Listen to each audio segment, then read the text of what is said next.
Hello, everybody. Welcome back to skill number 8 of the reading section for the TOEFL preparation course. And okay, in this section, we're going to be looking at the vocabulary questions, which there are actually 3 types of vocabulary questions.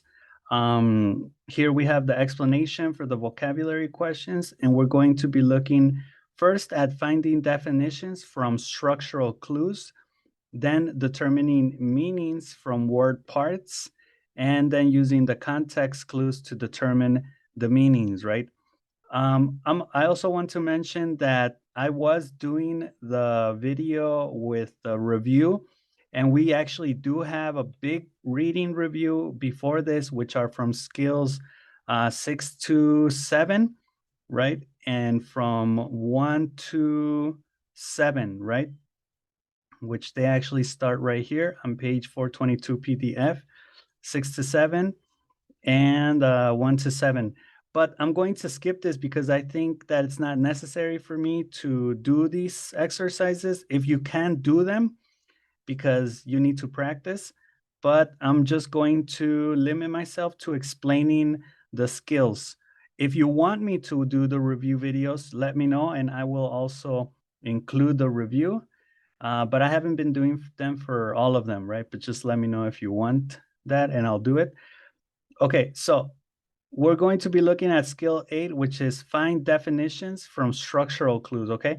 Now, TOEFL, I think, is a little bit easy when we are doing it in Spanish because a lot of the technical words that they have in English, they are actually from Latin. So we are able to detect a lot of words from Spanish using Spanish as a tool and as a way to understand the complicated words in English, because the complicated words in English are actually easy in Spanish, right?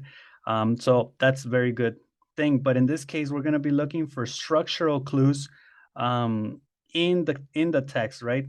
So in this case, it says when you are asked to determine the meaning of a word in the reading section of either the paper or the computer TOEFL test, it is possible, one, that the passage provides information about the meaning of the word, and two, that there are structural clues to tell you that the definition of a word is included in the passage, right?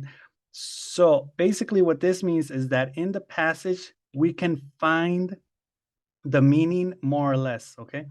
Let's look at this example.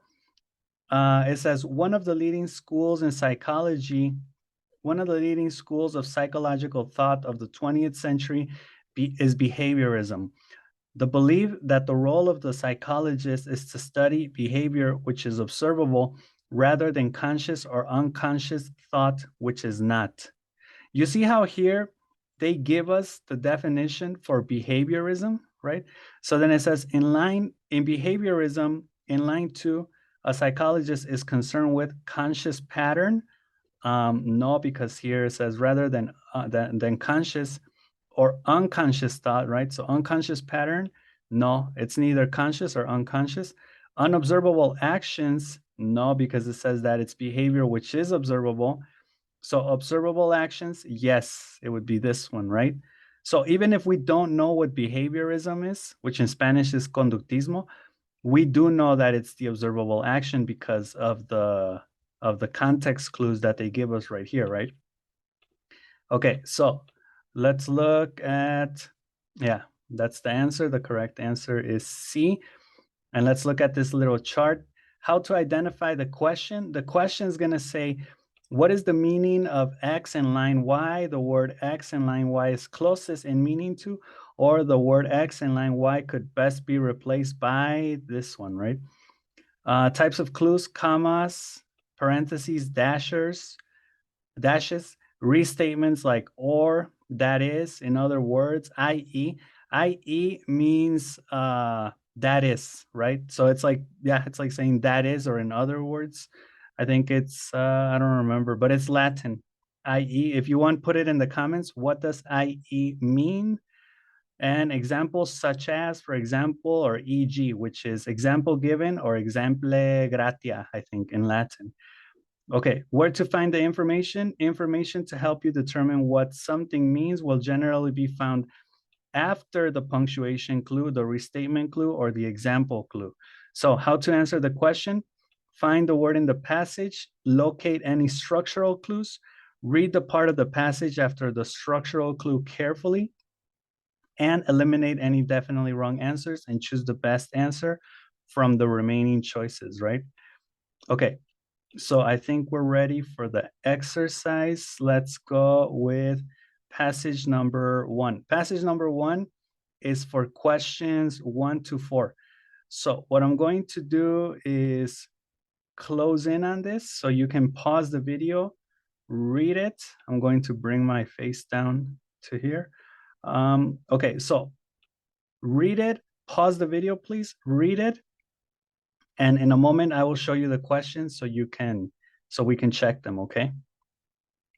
Okay, so let's check the questions. The questions are these 4. Take a moment. If you want to go back, pause the video and go back to the reading, and we will check them in a moment, okay? Okay, ready? Let's see. Number 1 says, according to line 1 of the passage, what is a teddy bear? In this case, the correct answer is going to be D, right? It's a plaything. It's something you play with. Number 2 says, look at the word pastimes in paragraph 2, which this word could best be replaced by, this one's going to be D. Pastimes are like the things you do in your free time or leisure activities. Leisure is like ocio, right, in Spanish. Okay, number 3, look at the word extricated in paragraph 2. Click on another word or phrase in paragraph 2 that is close in meaning to extricated. In this case, this is going to be set free, right? And we'll see this later. We'll see how, like, for example, in extricated, we have X, right? Like expression, exterior. So this is like liberate, right? Like set free, extricated. And we'll look at word parts like that. Okay. And number 4, in line 10, a cartoon could best be described as, in this case, it's going to be C, a drawing with a message, okay? If you have any questions, let me know in the comments, please. Okay, let's go now with passage 2. We have 1 more passage and 4 more questions. Okay, so I think for this one, if you want to pause the video, I'm going to move my head over here. If you want to pause the video right now and do this second passage, and we will check read the passage and also do number 5 and 6, and we will check it in a moment, okay? Okay, ready? Let's do number 5. A supernova in line 1 is which of the following? In this case, number 5 is going to be D, the explosion of a star, okay? And number 6, according to the passage, which of the following best describes the Magellan Cloud in line 7?